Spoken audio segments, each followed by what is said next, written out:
Hi. Hello.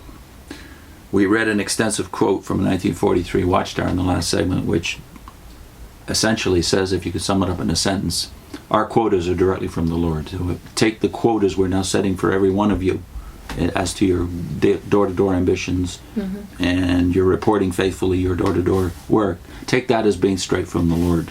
Now, they're not that blatant about it today, but it's still essentially the message. There's definitely pressure there, because growing up, reading the literature, I kept feeling like, okay, I should be doing this. There was a guilt trip going on. You should pioneer, because that's the only legitimate thing you should do. It's from Jehovah, but it's just not quite so explicit.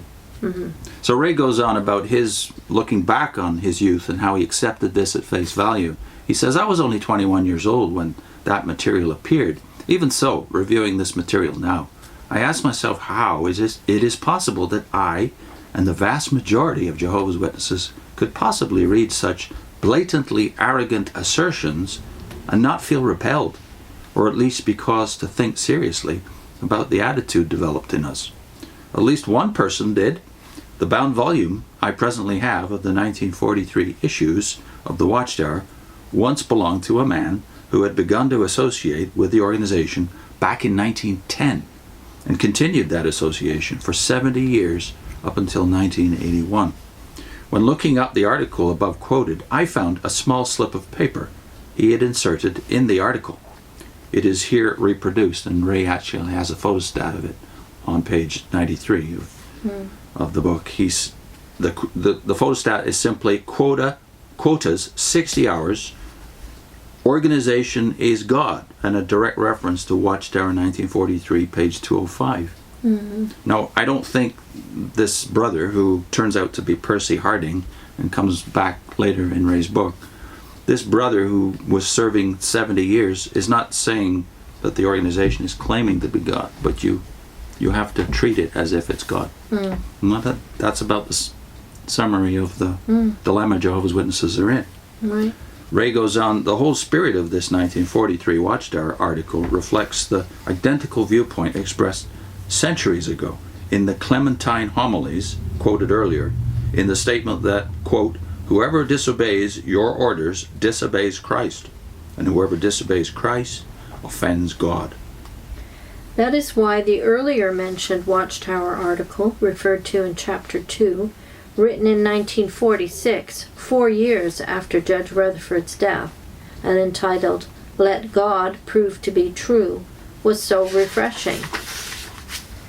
It represented a radical change from the almost army-like, regimented thinking and action I had been used to during the years of Rutherford's presidency.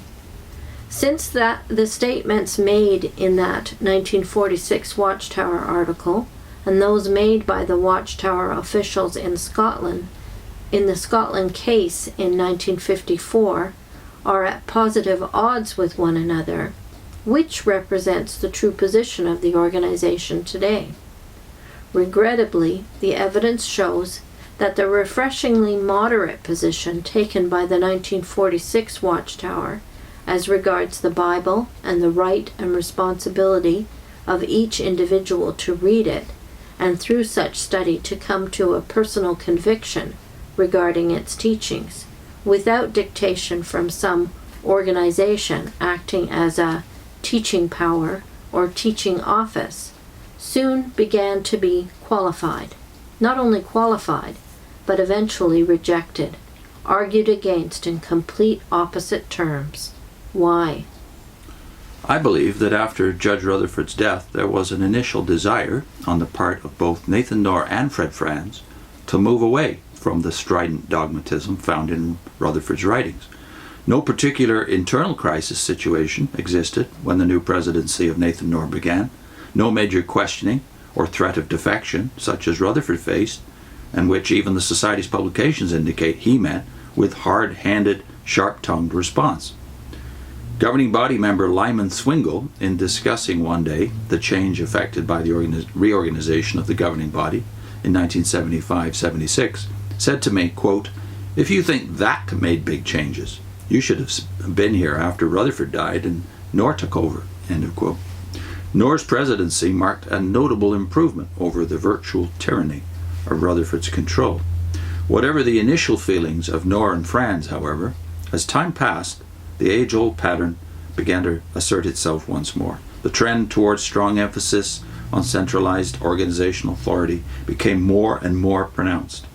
The existing authority structure was, in fact, the one that had been built up during Rutherford's presidency. It was a legacy from him. For that legacy to stay intact and in force, it had to be argued for. The centralized authority had to be stressed, or else it might lose its control over the individual members, their thinking, their decision-forming abilities, their use of their time, their conscience.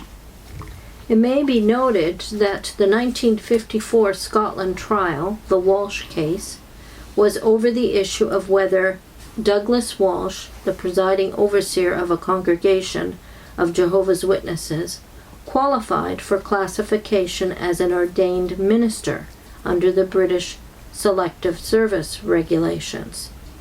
To achieve the goal of obtaining such a classification, the Watchtower officials did just the opposite of what had been claimed in the Watchtower magazine of earlier times.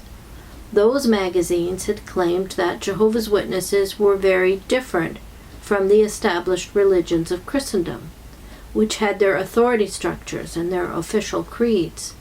Now the Watchtower officials tried to demonstrate that Jehovah's Witnesses, as a religion, were essentially very similar, that they in effect had a creed to which all must adhere, and that therefore whatever classification the clergy of the established churches qualified for, the presiding overseers of Jehovah's Witnesses qualified for as well. So in noting this very short pendulum swing in the 1940s through 1954, Ray goes on analyzing how could this happen. Well, it's kind of locked in now that Rutherford has been so insistent that God only works through one group.